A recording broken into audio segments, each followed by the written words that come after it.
lot about a lot of topics. We're going to talk Charlottesville and Central Virginia from an epicenter for distilleries and breweries and wineries. We're going to talk data and how data defines the battlefield. We'll catch up with the former congressman and get a glimpse of what he is up to today. He is looking quite sharp, so when the cameras go on, you'll see him repping the University of Virginia on the show. We already have questions coming in, and we're happy to relay the questions live on air with one condition. The questions, which we don't mind that are challenging, but they're certainly going to follow the golden rule of respect, which we always embody here on the I Love CVille network. I see on our IP heat map folks in Richmond watching the program, folks in Crozet, McLean, Arlington, right around D.C. and Georgetown on the feed. Nashville, welcome to the program. Buckhead and Georgia and Atlanta, welcome to the program. South Florida, hello. Upstate New York and Long Island on the feed. A lot of folks in Nevada. I'm counting a lot of states on the program. I believe this is the influence of former Congressman Denver Riggleman, which we're excited to chat with. Judah, things are looking well on my end. We can get rocking and rolling and start the program when you're ready.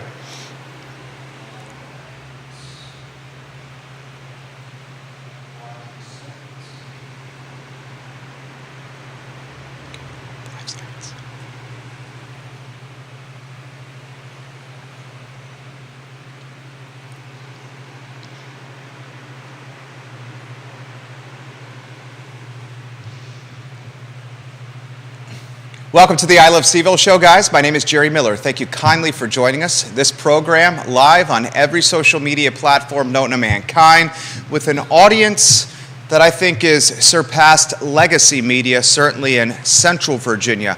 We're looking to talk topics that matter to you, the community, not only around the Charlottesville and Central Virginia market, but anywhere. And we are true to ourselves, and we are never seeking approval. We are unabashed with our commentary, and we are unafraid to tackle topics that matter. We do it, however, in a way that is respectful, in a way that allows myself and our director and producer, Judah Wickower, at our respective homes to sleep well at night. And we do so every single day.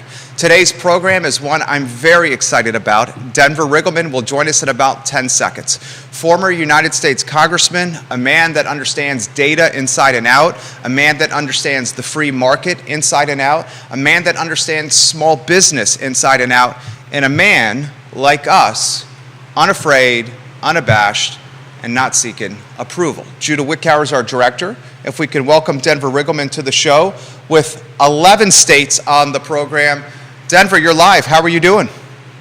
Good. How you doing, bud? We're doing absolutely fantastic. The show is yours. Give us a snapshot and update on what is going on with you. Life of crazy. Well, we have both distilleries now in Virginia and the Poconos in Pennsylvania. So still fighting some regulatory issues. I don't like overtaxation and overregulation, as a lot of people know about me. Still fighting there, but we're expanding our inventory. And with a wife and daughter that are, the only, I think, mother-daughter master distillers in the country, it's sort of cool that I just get to be sort of the arm candy for my wife, walking around, just the pretty face of Silverback Distillery. So also started a new company looking at AI, but actually looking at large language models as just a portion of an ingest to do open source intelligence analysis and all that kind of stuff. So I started another company, Jerry, so that's my fourth. The first two did pretty well. The third was Silverback. And now on the fourth, I'm, rocking and rolling on this now too.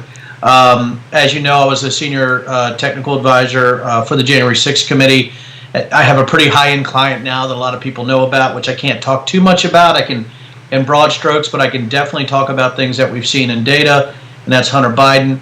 When you talked about data as the battlefield, I can talk about why that is actually, I think, one of the most important sayings of today. This weekend, spent time with my granddaughters, so I know it's hard to believe with my incredible good looks and dashing charisma that I'm a grandfather, but, I got that going on, and, got another book, I think, coming out, because, I just did the New York Times bestseller, believe it or not, The Breach.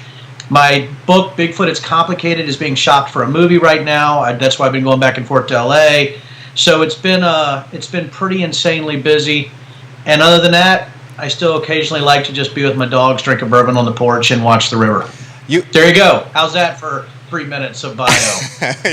You and I have quite a bit in common. Serial entrepreneurs, guys that certainly often speak out about the reach of government when it comes to taxation with our businesses, running a handful myself, and the taxation piece just absolutely demoralizes me and inspires me to get involved civically. I want to focus on you here. We talked about data defining the battlefield. I have too much respect for you to push on the Hunter Biden storyline, so I will throw that open-ended, follow your lead. Data defining the battlefield. Show is yours, sir. Yeah, well, thank you, man. No, I was Air Force intelligence, did a lot of counterterrorism stuff, but I also worked in the National Security Agency, as a uniform wearer and as a contractor. Did a lot of stuff with the Office of Secretary of Defense, and and our company also supported some special operations stuff around the world in the signals intelligence area. So my whole life was sort of defined by tech, even though my background at UVA was Eastern Europe, right, the former Yugoslavia. So it was pretty interesting when I was enlisted, before I became an officer, I was taught radars, communications, avionics, and guidance and control. And I thought, wow, that's pretty cool, because, I had a 1.1 GPA in community college, so I thought, wow, I'm barely smart enough to work on jets. But I went to school full time, that's how I got to UVA. But it's weird, when I became an intelligence officer with that degree and with that technical background, they allowed me opportunities I don't think a lot of people had, and that was combining tactical data like aircraft and people on the ground with satellite data. And I got to combine that to go after terrorists. And so I was able to merge data based on my special clearances that other people couldn't, to go get bad guys and bad pieces of equipment or bad organizations. So when I say that data is the battlefield, I think when I came into the game, you're talking about 1998 when I graduated from UVA, and then 1999 I think I got a tech school for intelligence for the Air Force out of Goodfellow.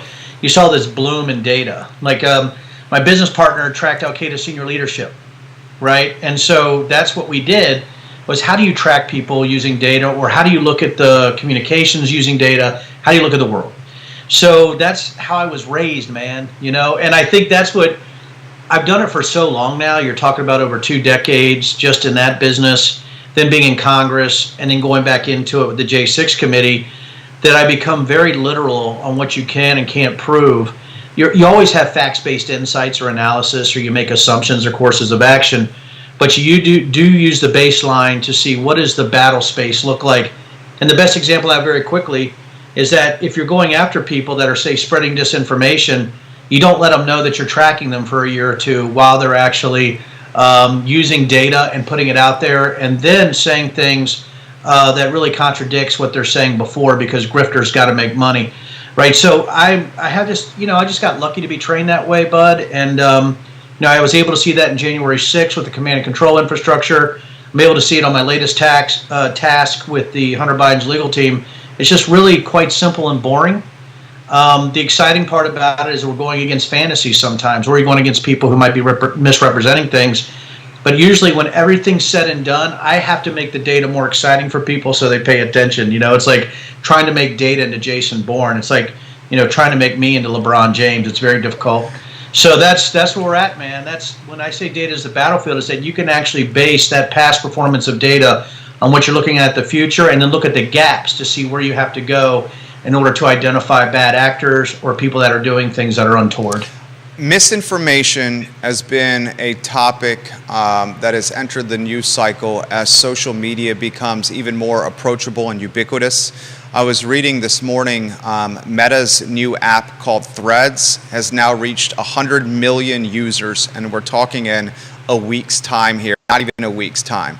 Can you explain how you've seen social media, smartphones, and how they've essentially empowered just about anyone to potentially spread misinformation, and how this misinformation spread can go viral so quickly that it could potentially change a narrative, a personal brand? And then the second part is, how does someone even try to combat this? I mean, when something goes viral, as you've seen on Twitter, I mean, for example, I've included you on I don't know, 12 or 13 apps that you were coming on the program. I'm sure your phone was getting notification. Oh, it was lighting up, man. I know. Lighten up. Yeah, So lighten up. we use it for the good here. But someone like me who's got a 250,000 followers in Central Virginia, 4 million plus followers anytime he wants, is undoubtedly in a position of influence and power here. So all those topics to you, how you've seen it for the good, how you've seen it for the bad, and how someone in your shoes can help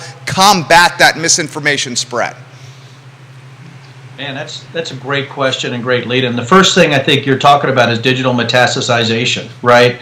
The fact is that a lot of people are looking at their smartphones and their sources as almost things to follow or to emulate, right, without really looking deeper into what's going on. I mean, people probably shouldn't be making decisions off of a meme, right? Or people that in the past maybe have said things or done things that are so ridiculous and conspiratorial. For me, like if something comes out from the Gateway Pundit, right, that source is so dirty, you wouldn't use that. Or if something comes out, some from far left stuff that hit me, because I've actually had to go through this, as you know, whether it was, officiating the same-sex wedding and getting hit by QAnon, or people accusing me of Bigfoot erotica. I got it from the left and the right, and it's because they want to win elections. That's it, right? It's just based they want to win elections. So you have this ability, if you have the right people in the social media circles, to spread this. And you know how I fight. I fight it with humor, and sort of come at me, bro, right? If you want to do this, because I have a baseline of facts-based things that I can rely on. And if I tell somebody that I did or did not do something, they can usually take it to the bank, because it would be hard for me to disprove that I'm a writer of erotica or that somehow I'm peddling kids in the basement of Congress, right? I mean, those are things that you really, that people can just put out there, and they're so full of crap. But I think we're now in this conspiratorial sort of bloom of things that are happening right now. And there's a responsibility, if you're a public servant, if you're in media, to source correctly, and also even to present things that seem questionable, where you're right on the edge, to present it with enough to where you say, listen, this seems this way, but we don't have 100% yet, so we're going to continue our reporting and we'll real-time correct based on whatever information are facts-based things that we get, whether it's data, whether it's testimony, whether people self-identify. You said something about your followers, right? And how you've grown, right? And you bloomed your presence on media. And you're not on ABC or CBS. But my goodness, you probably have bigger ratings or more people listening to a late-night CNN program, right? You have more people. And that is alternate media. And I think social media and alter media not only can do good, but I think it's also where the information war is taking place. And I do believe the information war is the new forever war. And I think if you're a person who wants to use it for nefarious means, if you're a serial grifter, right, you're a sociopath, or you're just completely stupid and you seem to be able to tap into the other, lizard parts of people's brains and you can monetize that, I think we always have to fight back against that. But there is no cure for it. I think it's a constant fight between those who are responsible and those who are not. Denver Riggleman, guys, our guest. What's the role of the social media platform and these companies? Yeah, I mean, one of the hardest questions to answer when it comes to the First Amendment, when it comes to what does regulation look like. I as me starting a company that has roots in artificial intelligence, I went to a meeting of 40 people in DC and 39 of them wanted to regulate it immediately. And my one question was, how? And then, of course, you get some bumbling and stumbling around with the biggest minds, because when people build things like I do, it's very difficult to regulate. I was in Congress, Jerry. I know how hard it is to regulate, to get, legislation through the wickets, even if it's good legislation. So I think the social media platforms, they have to come to a point where they got to make a decision on what does sourcing look like, what does disinformation look like. If it's a free-for-all, First Amendment free-for-all, where anything stupid can be out there, we need to realize that we have to use our First Amendment ability to fight back with everything we have. But again, I've said this before, and I'm not trying to be funny or glib, but I think crazy has a lot more energy than sanity. And I think it's really difficult for the sane not to get exhausted and pushing back, because lies hit you so much more in the sweet spot of your movie that you're playing in your head about how awesome you are, or whatever confirmation bias that you have, that it's the truth is really hard to actually sort of smash through, because it's a lot easier to believe sometimes to some people there's a deep states conspiracy, right, where it somehow is coming from, black helicopters flown by the UN. That sounds really exciting, like, enemy of the state. But in reality, life is much more boring, complex, and incompetent than overarching, conspiracy theories. So, and that's the sad thing, right, is I've come to a conclusion of being in the military, serving in Congress, being a CEO, being a dad, being a family guy, that life is much more mundane. And I think a lot of people want to pick the exciting apocalyptic things of good against evil, when really life is about just doing the best for your fellow human beings and trying to live in a way that's responsible. And even if people come at you knowing you're saying the truth, you're using as many facts as you can, and you're just not being a flaming asshole. And I think that should be probably our motto. I love it. I absolutely love that. It's a great motto. We got a handful of newspapers watching the program, a handful of TV stations watching the program. I've been following Tucker Carlson's show on Twitter, and Tucker Carlson, a content creator, gets fired from Fox News, and then he resurfaces on Twitter with his own program that he's shooting from one of his homes. It's considerably less costly from a budget or production standpoint. He's doing this on a shoestring budget, a one-shot camera on him. The lighting is terrible, but the performance and the KPIs, the viewership, the reach of what he's doing on Twitter is undoubtedly like 3, 4, 5, 6, 7xing what he was getting on Fox News here. So I guess this is the question I have for you. You got platforms anywhere and everywhere where folks like you and I, folks like Tucker, folks like AOC, folks like Trump can get on with a one shot and a camera and talk into a video onto their phone and put it on social media and have a reach that is legitimately larger than they can get on network television in prime time. The question I have for you is, the market is clearly heading in this direction, and perhaps in directions we don't even know. Does this make you scared? Does this scare the shit out of you? Is this just the nature of being in a free market where we can say what we want on our mind and do what we want from a personal expression standpoint? What's the perspective you offer the thousands of people watching us right now? Well, I think people are going to get the drugs where they can get their drugs. So if they want to feel good about whatever fantasy or whatever they're actually believing that day, they're going to go to the echo chamber that most suits them. A great question at the end there, Jerry, is like, where do you think we're going, right? Or what is my real opinion on it? I would say if somebody asked me that 15 years ago, I'd say, this is pretty neat. The fact that everybody has a voice, right? That's pretty neat. But what you find, even as somebody who, stupid is not illegal, right? But there's an amazing power to stupid people in large groups. And I think we're seeing that in a way that I don't think we've ever seen before. And I think that people who believe some of the things that Tucker's put out there, I watched Patriot Purge. I paid for that trash, right? And I just laughed. There's, the same tropes and memes of conspiracy theories came up. Black helicopters, deep state, false flags. The same old from really the laziest conspiracy theorists. But I think on the other hand, I've always sort of been against deplatforming. It's just something for me that might be a little different than what other people think, because if you deplatform too many people, yes, it takes away, from their immediate sort of message that they're putting out there that could be absolutely false. But on the other hand, they might go to other platforms, and there's so many choices now that people might follow them. And now we're back to Tucker Carlson and Twitter, right? Now, so I just sort of brought it full circle, and I believe that as much as I do think there's a time for deplatforming if you're a private company and you think that they're actually pushing things out there that could cause violence, if we go back to January 6th. But I think we have to be very careful about that.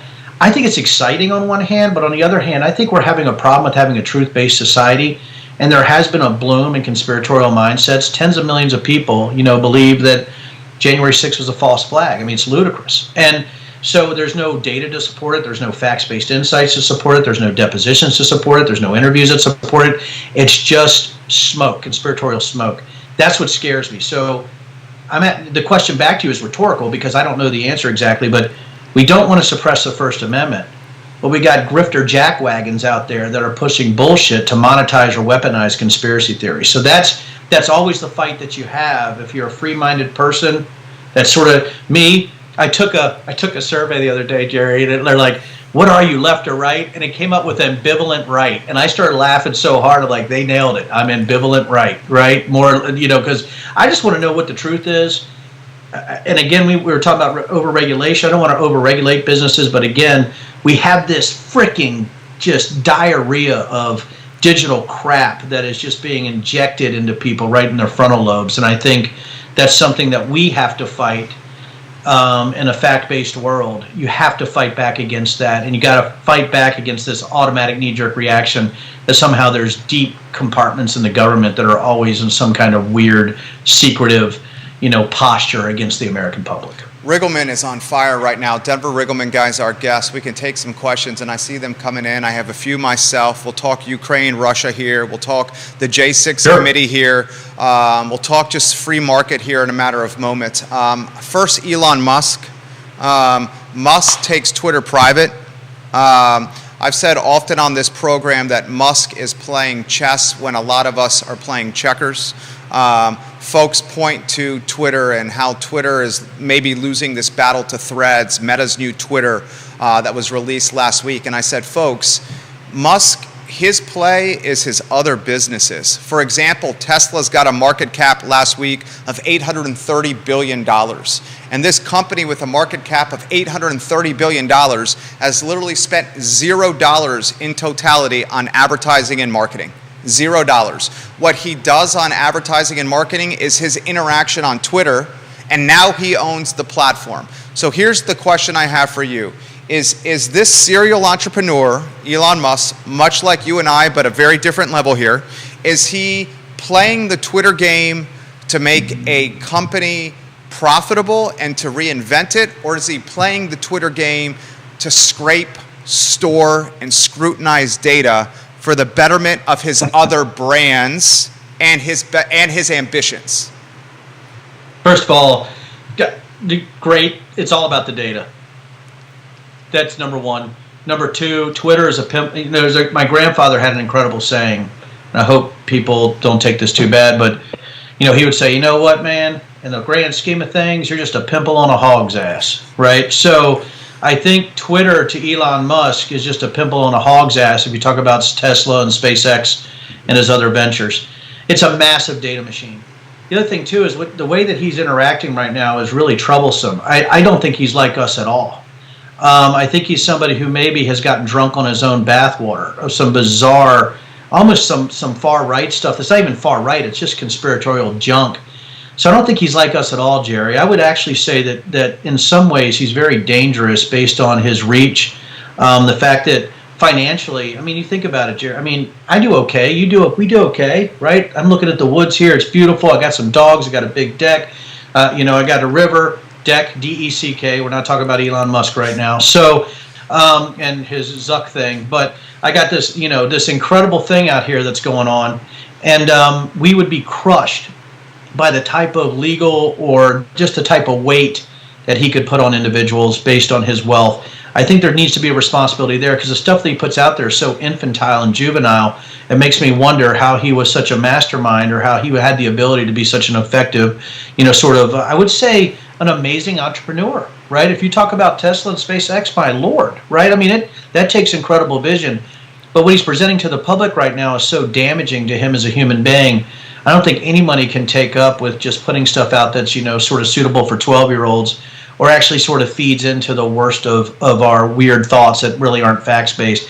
And it's amazing that a guy with that technical background would put out such tripe. And I think that's what's so damaging. I don't think he's like us at all. And I think that's why I'm pushing back so hard, right, on things that are just untrue and why you have to go back to truth as a baseline. I love it. I'm going to throw this to you. We're talking Musk, and this is a segue into something that you've experienced a couple weeks ago. And here's the ironic thing is what we're talking about right now in this talk show is literally airing on Twitter, a platform that Musk owns. So Musk a couple weeks ago puts out a distasteful, nasty, gross meme about transgender. and anyone can Google it on their own, and they can find it if they like. Where I'm going with this is you, with the officiating of a same-sex marriage, caught a lot of flack from the local GOP. And we stood behind you on this show, and Yes, you did. we would have done what you did. Because the folks that you were marrying meant something to you personally, and they had shown kindness and loyalty to you, and you wanted to show kindness and loyalty and love back. And when it's all said and done, you're an open-minded guy. This is what I'd like to throw to you. What did you learn from this process? What did you learn from the local GOP in the 5th? I've said this so many times. The representative that we have in the 5th District right now, Bob Good, ain't so good. His rhetoric scares the bejeebus out of me, especially as a father. I think this guy has got a market share and this very red and gerrymandered, difficult for him to beat. We saw that with Throneburg, Josh, getting hammered in the past election. It wasn't even close. Your thoughts, it's a two-part question. What you learned officiating that same-sex marriage from the local GOP, and then how do you possibly shift the tides in this district to someone that I would say is more indicative of where I'd like the district to go as a father of two boys who have to grow up within the district? Yeah, I think a lot of people talk about the left and the right, Jerry. I think we need to talk about fantasy and facts. I think just having a facts-based human being who's representing a district is probably the most important thing. The issue is that he represented it. You know, I didn't really have much of an election. It was 2,500 people at a church. I didn't get a chance to. Nobody wants to fight me on that battlefield anyway. You know, that not on a fair place. But politics isn't fair. And what I learned pretty quickly that it's easy to manipulate the system, to disenfranchise people, right? And to make it where you want the person you want. And about Bob Good, listen, let's be honest. I mean, he's happy to be owned. You know, he's owned by the committees. He's happy to listen to him on how he votes. He's never had an independent thought. I think that's something that's very valuable to him in the 5th District right now on the GOP side, is that he's a robot for the committees. And I just refuse to be that. So what did I learn? I wasn't very good at following orders from anybody, right? And I also learned, too, that I'm still on the right. And I think people know that. I think that nobody's like, Denver's a liberal Democrat. If they are, right, they're smoking some kind of wacky weed, because that's not true at all. By the way, I'm for the legalization of marijuana, as you know. Me too. So Me anyway, too. Yeah, absolutely. So the marriage equality thing, I said that beforehand. What I found, was like, well, Denver, you know, you weren't totally truthful about what you were going to do. Yeah, I was from the beginning, and people can go back and say I was for marriage equality, right? But the thing is, I love these two guys. And if there's anybody out there who knows me as a friend, and we're in a bar fight, I'm the first one by your shoulder. I don't care who you love, right? As long as you're honest and good and forthright and you're good to me, I'm good to you. And I don't care if you're gay. Why would I care? Why would I give a rat's ass how you actually identify? Why would I do that? Even if you're Christian, even if you're religious, that's not your bag. And the other thing, too, it depends. I had somebody said, well, Denver, you know, how about religion? I don't care if you worship a head of lettuce. I just don't care, as long as you treat people with respect. As long as you're a good person, I'm going to like you, and I will be there for you no matter what. And that's the one thing that I think as a human being is I've lost sleep over losing that election, because I'm like, what if I just acted a little crazier? Would we have somebody like Bob Good in, right? Maybe if I kowtowed to a committee. But what I found is I'm not really good in the legislative space. I'm more of an executive. I was a CEO. So if I were to run something again, it would not be in the legislative space, you know, and I appreciate the HD 55 push, Jerry, but I think that, thanks a lot. Boy, that caused me some pain. But I think that, I appreciate that. But I think that, you know, if I ran for anything, it'd be an executive branch position, because I just did not play well, you know, with lobbyists, committee members, the conference, and everybody telling you what to do as somebody who was almost 50 years old and never been in politics served my country, was a successful CEO, and I'm listening to some 30-year-old jackwagon who's raising money by saying the world's coming to the end because the globalists are shooting space lasers, and I got to deal with that kind of crap when I actually went after terrorists, and I'm a decorated veteran, right? Give me a break. And so sorry, guys, if I just can't spoon with stupid, and I'm not going to do it. And maybe it's a character flaw that I can't kowtow to everything. I tried to play the game. I tried to swim in that stream, but what it came down to is I had to be able to sleep at night, and that's it. That's the whole shebang, and that's it. I don't have anything else on that. I had to be able to sleep at night. He mentions HD 55. That was the Lawford Kellen Squire battle that just got nasty, and we said we would put the entire weight pro bono of this network behind this man, because I'll tell you what, our politics align here. Look, what do you call this person here? Okay, and I'm gonna let you know some of my feelings here. I don't care what someone smokes. I don't care who marries who. I don't care who falls in love with who. I don't care what you do in your bedroom.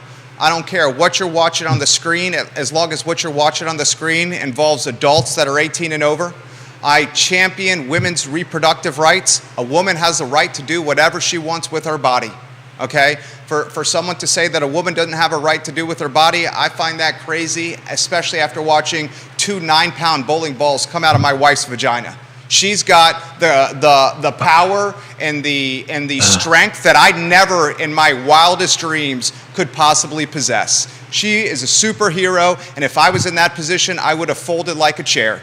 I'm a guy that believes in small government. I'm a small business owner many times over. I've exited businesses. I own 4 right now, and I don't want the government in my business telling me what I can do, and the taxes that I can pay are obscenely a drag on the growth of the business, where I could potentially hire more people and drive GDP locally if I didn't have that kind of exposure, okay? Amen. I see that as someone, not as a Republican, not even as a Libertarian, not as a Democrat, just the party of common sense. How do you see someone like that? I see them as an American, friend. I love that. And, right, and I think... the one thing that I've evolved on, you talked about all that, was, I did get hit because of my abortion views too, because I believed in exceptions and I wasn't sufficiently pro-life. I've even evolved on that. I think I'm more aligned with you now on that too, and it's based on my wife and daughters. And also, what people understand about me, man, is that I believe that people are a person at a certain point. I think it's science-based. That's why, after a certain point, I think abortion is very heinous. But on the other hand, also, women and the doctor and their family should be making that decision too. So it's nuanced for me. It's not a black and white issue. And I think that's the thing that we're having here, is we're so beyond nuance or trying to understand other people's point of views, or when really extreme far right or far left comes in and crashes, right, which sort of drives this, we got to make the decision between that or that. I'm not going to do that. I don't have to. I'm a goddamn red-blooded American. I'm going to say what I think. I'm going to do what I want to do. I can feel what I feel. So I think what you just defined is, you defined an American. And if people have a problem with that, I just don't care. And maybe that's why, again, I don't have to have the love and adulation of mouth breathers in order to actually live a day in my life. I just don't need it. And if it makes me a little unique that way, somebody who's self-made, it does give me a bit of a chip on my shoulder, I think, when it comes to listening to other people or listening to large groups. I automatically sort of shy away from if a large group is in consensus about me personally. I'm like, well, you know what? Then we're going to fight. I mean, that's just what it is. That's just how I'm wired, man. Well, it's on, And if I lose, I lose. But at least I broke the right bottle, and there's chairs upended, and the ceiling fans broke. But yeah, I know that's really my goal. Denver Riggleman might be breaking the internet right now. 12 states watching the former congressman on the show, and a number of media outlets. J6 committee. Anywhere you want to go on J6 committee, I'm shocked by folks that literally comment on our shows that literally say that this never happened. I continue to get this on a many times a week basis. It literally filled my inbox, my DMs, when we promoted that you were coming on the show here. I'll go open-ended on the J6 committee, anywhere you want to go on this. Yeah, well, they can read the book. And, you know, the other thing, too, you know, is that, I mean, it was a terrorism investigation. That's it, you know, and looking at command and control, and I could just see it all. You know, we had over 30 million lines of data. I mean, we had one of the Proud Boys had 25,000 pages of phone records in 3 months, you know, and we were able to do things that I don't think anybody has ever done with open source intelligence and publicly available information. So I'm just really proud of that. But January 6th was, you know, it's just a bunch of coup-like behavior from some smart, some not so smart. And fortunately, you had enough of the mentally challenged that we could actually identify those people, that low-hanging fruit, and get to the others and see what was going on. So that's it. I mean, January 6th happened, and I think a lot of people do want to forget. I do think there's people who believe that maybe it didn't happen, or it goes against their natural instincts, that there's no way this could happen in America, or it was a deep state coup, or a false flag, or the FBI was there, the CIA was there, or aliens had somehow gotten into the crowd, or there's reptilian humanoids. I don't freaking know all the conspiracy theories. I know a lot. Yeah, I just saw what I saw. I saw the data. I saw the facts-based stuff. I saw all the depositions. I saw the charging documents. We did all the analysis on it. It is what it is. If you reject it, I just can't help you at this point. But what I hope is that we see that can never happen again, you know, at the United States Capitol. And again, it's our job as free-thinking, facts-based individuals to make sure it doesn't. I have on our comment aggregator hundreds of comments coming in. We're going to cherry pick a couple of them. I have a couple more for Denver. Trump's seeking another run for the White House, man. Oh, man. Scares the bejeebus out of me. We know that this man has put himself first before the country already a number of times. I think we're seeing it yet again. I know we're seeing it yet again. Trump making this push for the White House terrifies you, scares you. It's America. What's your stance on this? Doesn't surprise me. I said this right out. You heard me on the floor of Congress. You heard me afterwards. I mean, I still think Trump is the presumptive nominee. You know, a lot of people are like, oh, it's impossible. Or you hear the far left or the left or independents or center right saying he can't win again. And I'm like, God, where did we hear that before, right? 2015, 2016. And I just sort of, you know, and it's not like, you know, it's not like President Biden is lighting up the favorability, you know, when it comes to polling. And people are like, oh, we don't believe in polls. Well, you know, you might want to at least use that as a guideline to maybe people aren't as happy as you might think they are in your world too, right? So again, I think people get in their echo chambers and their compartments and they can't see it for what it is. Just look at what's happening. If you look at DeSantis is maybe running one of the most inept campaigns I've ever seen. I just don't even know. I don't actually know if he knows where he's at, if he's also has some issues with trying to gauge what the battle space looks like. You know, the person that has really surprised me coming out of the gate is Chris Christie. It did surprise me in a good way. But I think when you look at, if you ask them directly, like you ask Asa Hutchinson, some of the other individuals like that, would you still support Trump? They say yes, they would vote for him or support the nominee. I think that, again, that should give people pause. Like, hold on a second. They say they're more moderate, but they're still going to go down the Trump line if they do. So, you know, I wouldn't vote for Trump, obviously. But I do think, again, he does attract people who believe in some, you know, in this good against evil, white, black, apocalyptic sort of messianic thing going on in the United States. And that's very attractive to some people. And that's why I tell people, if you just look at what's going on, look at fact-based, look at data, look at fact-based insights, Trump's doing very well right now to be the nominee. And I think it would take some kind of health issue or something else. I mean, he is, 77 years old? He's not quite all there either, if you've noticed lately. I think he's actually going down sort of that senility line himself. So I think people might start seeing that. But again, I don't know if that stops it. I just think right now, you know, if people are laying money down, they're laying money on Trump being the GOP nominee. And I do think you'll see a little push by Pence. I think people will be surprised by it, but I don't think it'll hit. I don't think you're going to see a really big push by Christie. And I think people are running for VP right now, man. I think that's what they're doing. Two more from me. Ukraine, Russia. You're as connected as anyone here. When the war was in the top of the first inning, the speculation was a month, Ukraine folds under Russia's influence, wealth, and military. We are a long time into this. This has geopolitical influences. This has influences on stock markets across every country. And when it's all said and done, this has an influence or an impact on freedom of a country. I think about it, if this was to ever happen to the United States, what would be the world's reaction? Not that this could, maybe it could happen to the United States. Ukraine, Russia, and whether or not closure is imminent and the collateral damage of a war lasting this long. Yeah, I mean, what are we at, the 500-day mark? Was yesterday or today, I believe, Jerry? And I think Zelensky went to Snake Island, where really it really a symbol, the Ukrainians getting killed after saying, screw off, right?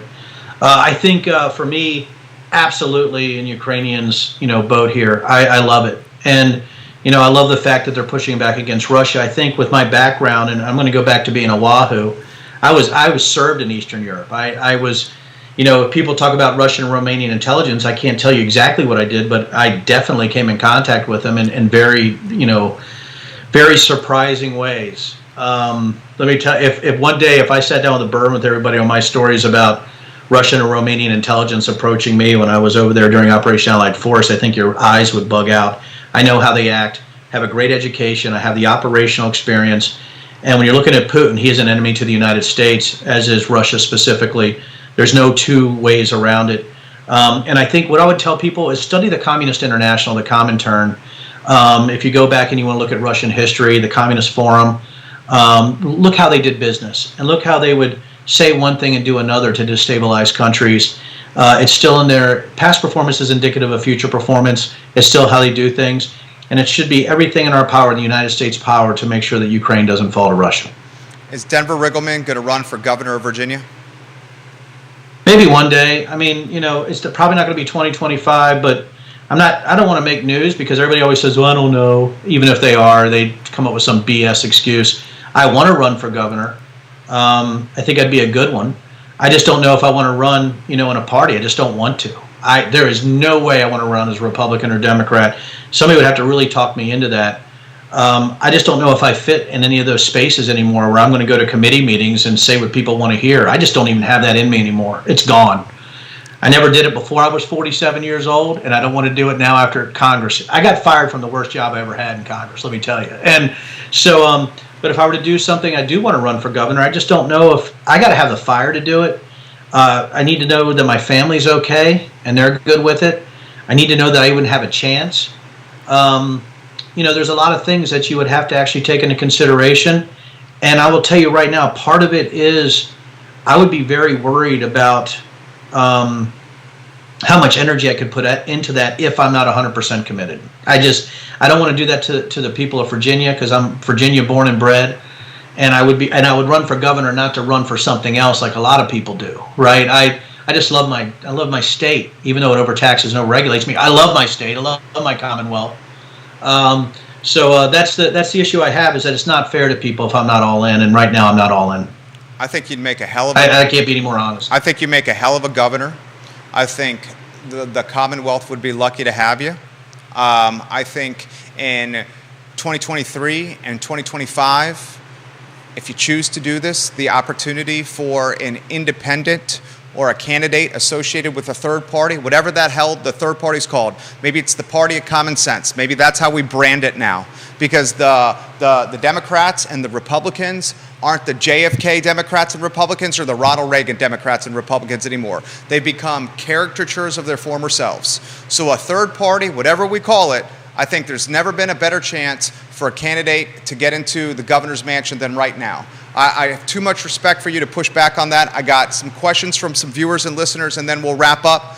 I got about 16 minutes. I got to head to D.C., man. Okay, for more meetings. This one is from John Blair in Stanton, and it's a very good one. It's a very good one. Given Congressman Riggleman's experience with data and its manipulation, what is Congressman Riggleman's opinion about juveniles using social media? A lot of experts and people claim that social media is the new smoking. Does Denver Riggleman believe the government should regulate juvenile use of social media? No, it's up to the parents. I like that. Is that blunt enough, Jerry? No, and I'll throw this here, and I know you're on limited time here. McAuliffe showed the Commonwealth when he made those comments on the campaign trail that parents did not have a right to get involved with the public school education with their children. Virginians voted because of those moronic statements for Glenn Youngkin. If McAuliffe, I actually believe that lost him the election. If McAuliffe had to have said that once, twice, and 3 times, he would be in the mansion right now, and Youngkin would be in private equity or running the hedge fund, whatever the hell he was doing, okay? But because he once, twice, and tripled down, Youngkin is in the mansion right now. I am a guy that believes the parents have the right or the duty to be involved with their kids. That's right. When you're talking about electronic media and the dangers that I talk about it, I think it's an education for parents. I think schools should teach the dangers of social media and sourcing, what all the dangers are. And I see a lot of parents already taking those steps to shield their kids. I mean, for me, I would hope that people wait till their kids are teenagers between 14 and 16. This is an opinion, but I'm not going to regulate what a parent thinks is best for their kid on social media or with their phones or devices. I don't have time for that. I'm not going to do it. Final question for you. You're tight on time. How do you characterize... I got 14 minutes. Jerry, okay. If you want me here at 1:30, but if not, that's okay. I want the 14 minutes. Yes, sir, absolutely. How would you characterize the state, let's call it the proverbial state of the union of the Commonwealth of Virginia right now? Well, I think I'm not going to talk about my business line specifically, or that's a bitter conversation. But when you're talking about the economy, when you're talking about the way things are going on in Virginia, I mean, we're always going to be blessed because we have so much money running in from the federal government into contracting. I think when I was in, $60 billion a year is pumping into the Virginia economy. I think as a governor, your job is not to screw that up, right? And I also think it is about tech. And I think when you're looking at broadband, I think you're looking at the $1.5 billion that's coming to this Commonwealth. I was very proud. I think in just the 5th district, tens of millions of dollars I was able to bring just with my relationship with the United States Department of Agriculture and how hard I worked the growth of tech. I think right now Virginia is so well positioned because they already have that background in defense contracting, but we also have this massive agricultural potential that we still have out there. And I always wanted to get hemp and marijuana rolling real heavy to replace the tobacco, that was lost for a lot of people in the southern part of the state. People knew I was in love with Southern Virginia, and you know that too, right?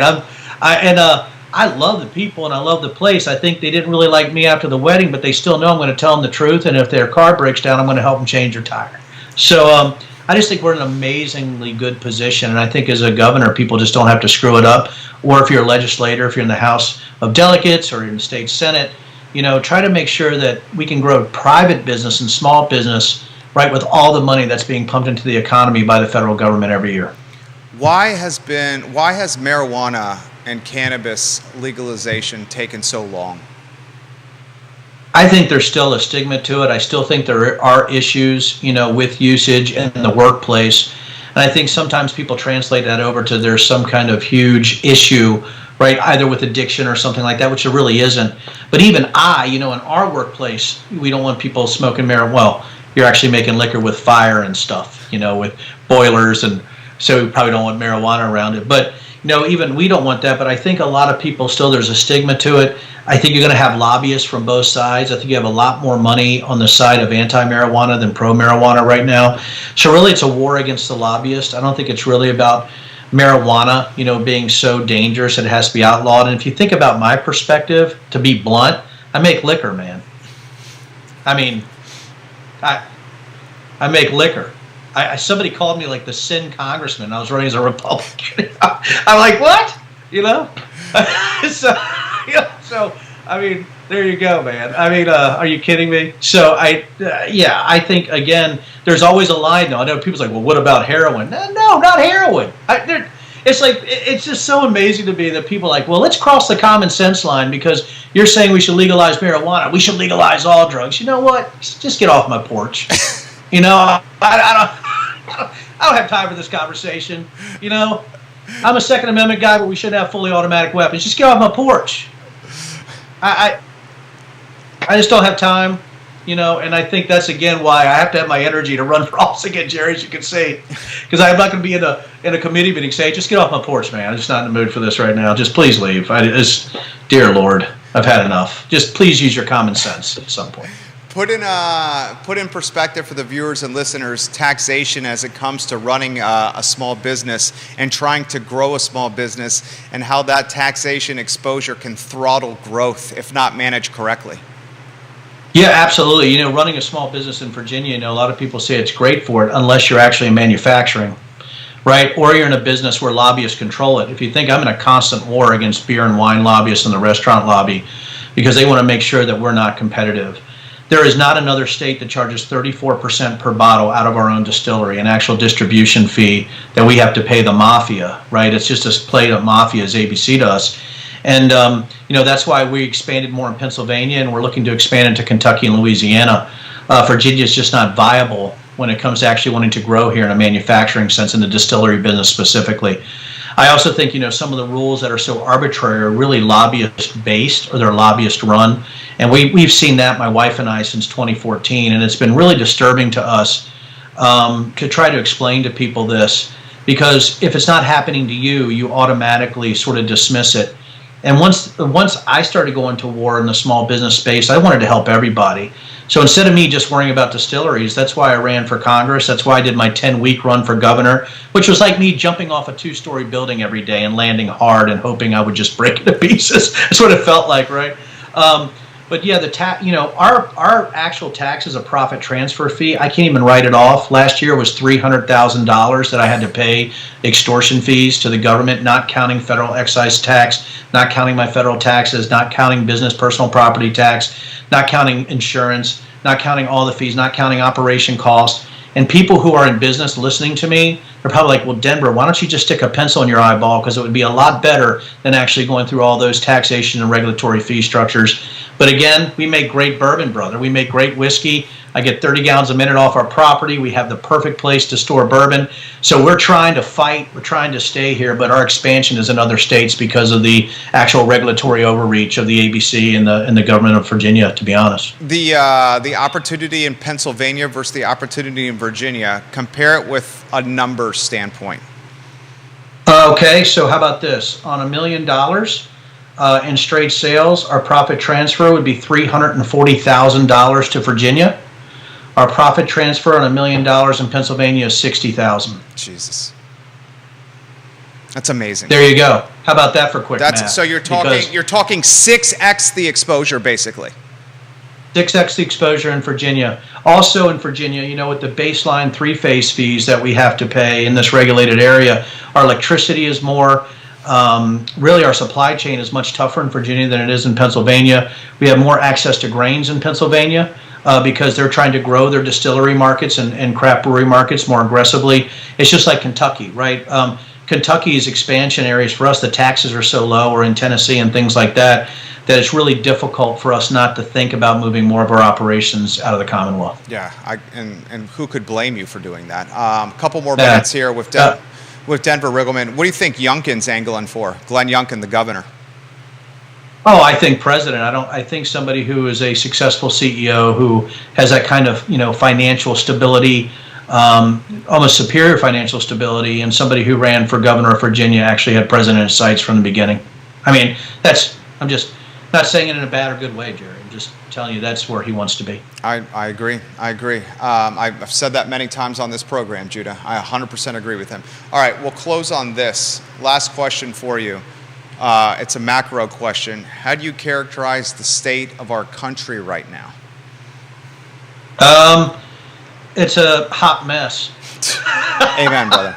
So seriously, that's my scientific evaluation. It's a hot mess. I mean, you're talking about, destabilizing activities everywhere, and people talking past each other, right? Nobody should, I'm just watching people even in I would say in an example way, quoting people like Hitler or saying Stalin's great. On the other side, not looking at any type of the, sort of some of the fundamental values we have as Americans that people just sort of want to throw under the bus too on the far left. And I'm watching the far right and the far left, and I'm watching people starting to scream at each other. And by the way, what I want to tell people, Jerry, is this. If you see somebody screaming unequivocally on something where they're not looking at the other side at all, it means they're making money. That's right. So you're looking at a brand new conspiratorial grift economy. And I think and I think that grift economy is really starting to take over. And I just don't know if the two-party system survives alternative and social media at this pace. I think it's just very difficult. I just don't know if a two-party tribal system can withstand the multiple ways that electrons can be zapped straight into people's brains right now. It's almost like they're freebasing crazy in some respects. And like I said before, to bring it full circle, crazy has a lot more energy than sanity. And the sane has to get some more caffeine. We're going to have to drink more coffee. We're going to have to do more sourcing because it's a lot harder to prove a lie than to monetize a lie or to weaponize a lie. And that fight just makes it that much harder. Not only do they have more energy, they have less they have to prove. And for me, that's a scary thing. And I think that's where we're at as a country right now. I'm really worried about the spring of 2024 and violence going forth through the end of the election based on what we're seeing. So that's where we're at. I think my scientific evaluation is we're a hot mess. You are an interviewer's dream. You're a breath of fresh air. I look forward to doing this again. I wish you safe travels to D.C. I wish you success with your business. We're fortunate to have you in Nelson County in the Commonwealth. I understand why you open operations in Pennsylvania. And thank you for your straightforwardness, and thank you for your, just being a dude that I'd want to pull up next to at a bar and have a bourbon with. Seriously. I tell you, man, that's all I want to be, man. People need to know, Jerry, just like you, because we have, just frickin' be good to people, and if you're going to attack somebody, do it with facts, and don't do it in an anonymous Twitter handle, right, or an email you make up, right, to put something out there, because it just shows what a coward and a belly-crawling mouth breather that you are. And I think that's what I would want to tell people is be kind, don't be a mouth breather. Well said. Thank you kindly for joining us. Thanks, buddy. Have a great day. Take care. See you, bud. Denver, all right, take care. Denver Riggleman, guys. Crushed it. Absolutely crushed it right there on the I Love CVille show. And I think we can speak firsthand about anonymous accounts and meme accounts, hiding behind fake names and keyboard muscles. No one knows that more firsthand in Central Virginia than yours truly. First, Denver Riggleman, thank you kindly for joining us. We'll see if we can reach out to him in the future and have him on the program yet again. I think he is a breath of fresh air. A lot to unpack from that show and that interview. And first, I want to thank him for coming on the program. I also am nervous about this presidential race with Trump clearly gaining traction and how that's going to impact our country from a violence standpoint. I've said that on this talk show. I think right now Trump's opponents can't see the forest through the trees, and they don't realize they're dealing with a master brander, a master marketer, and someone who has a massive following behind them, and that scares the absolute bejeebus out of me. As someone who makes his living on social media, digital marketing, on smartphones, within Meta, within Instagram, within Threads, within YouTube, I clearly understand the endorphins that folks get from interacting on social media. It's drugs, people. This is drugs, social media. The endorphins and the high you get from someone interacting with your post, it's the reason why we pick our phone up 18, 30, 40 times a day and just scroll news feeds aimlessly. It is drugs, people. I think Glenn Youngkin is undoubtedly making a push for the presidency. When is to be determined. I don't think it's the next election cycle, but don't be surprised if it's the following one. The 6x tax exposure that Silverback has in the Commonwealth versus Pennsylvania was a startling number for me. 6x the tax exposure in the Commonwealth of Virginia versus Pennsylvania. You see why he's got a Pennsylvania operation humming, undoubtedly. I've said on this program so many times, I don't care what you smoke, who you marry, I don't care the God you believe in, what you do in your bedroom, what you watch on the screen, as long as what you're watching on the screen is consenting adults above the age of 18. Okay? I believe in a woman's choice to do what she wants with her body. I'm a small government guy. A small government guy that believes the government should be in the background and not front and center. Okay?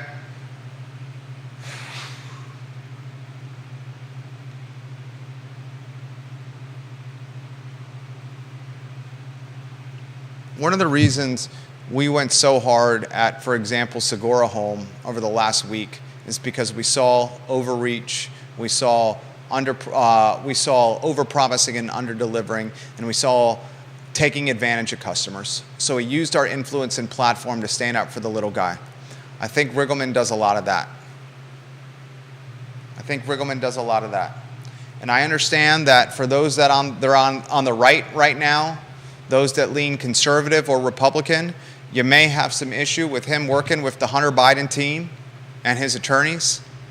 And I get the optics of it. But when it's all said and done, the man is running a business. He's running a data business. And a data business is tied to the free market. It's called capitalism. And we have choices to make. As free market guys, as CEOs, and as small business owners. Hell of a choice would be if Segura Home says, Jerry, we see the influence you have. It's paramount, it's significant, it's robust, it's far-reaching. We have a crisis management problem, a branding problem. Would you work with us? And then I, as a CEO, have a choice whether to work with that account, that company, or not. Just like he had a choice of whether working with Biden's attorneys or not. It's the free market. I want to weave Judah Wickhauer in on a two-shot. We got a 1:45 TV commercial shoot. It's actually 2 o'clock, so we need to be getting out of the door fairly soon. I'll get to some comments, put the comments in the feed. Your thoughts on that interview, J-Dubs.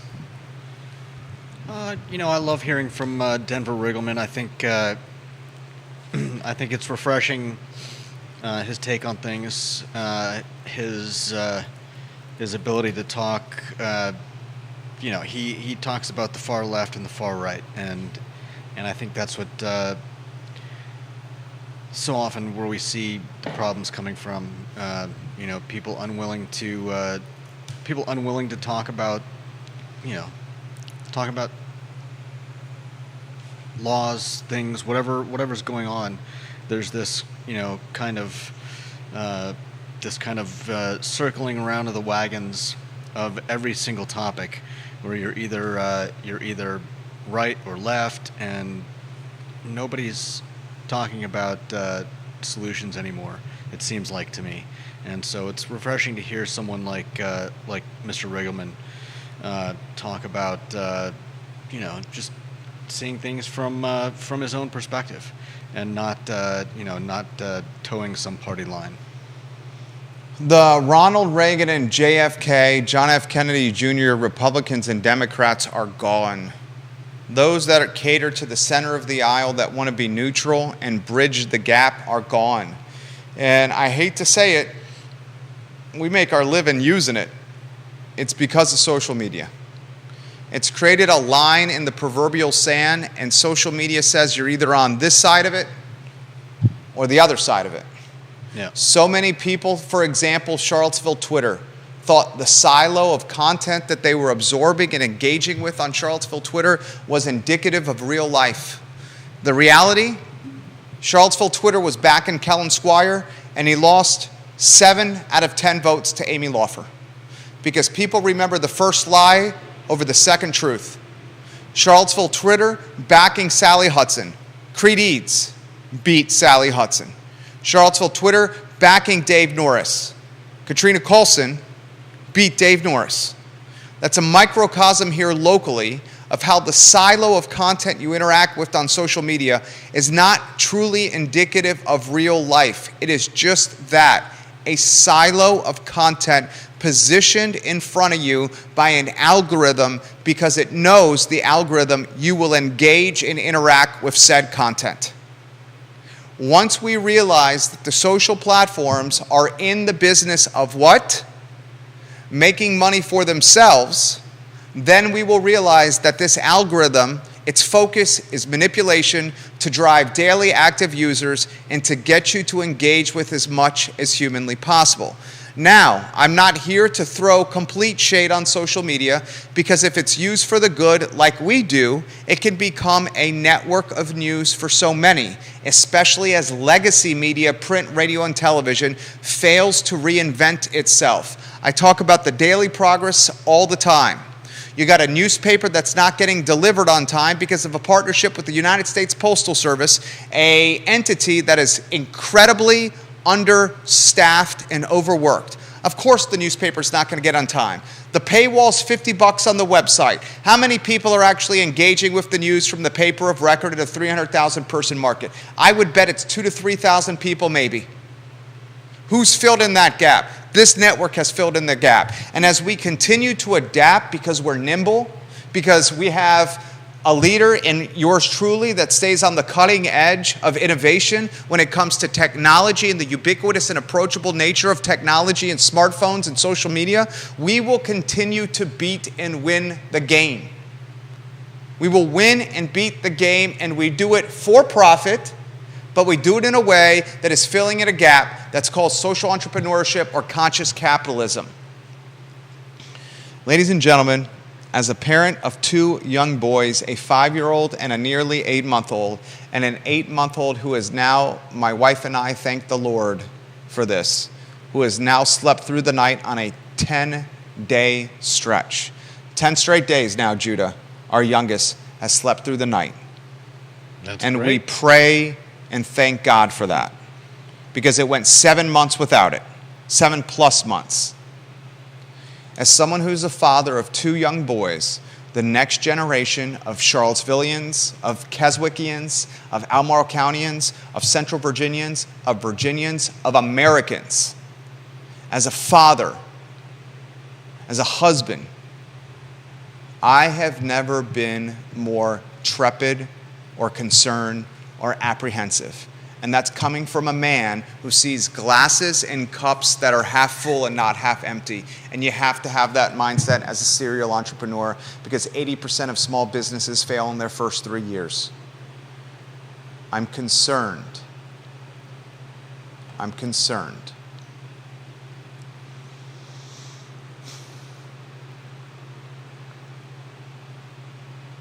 But that concern will not create paralysis of analysis, and that concern will certainly not create a lack of action. I roll my sleeves up and I proclaim it's not the size of the dog that matters. It's the size of the fight in the dog that matters. For Denver Riggleman and Judah Wickower, my name is Jerry Miller.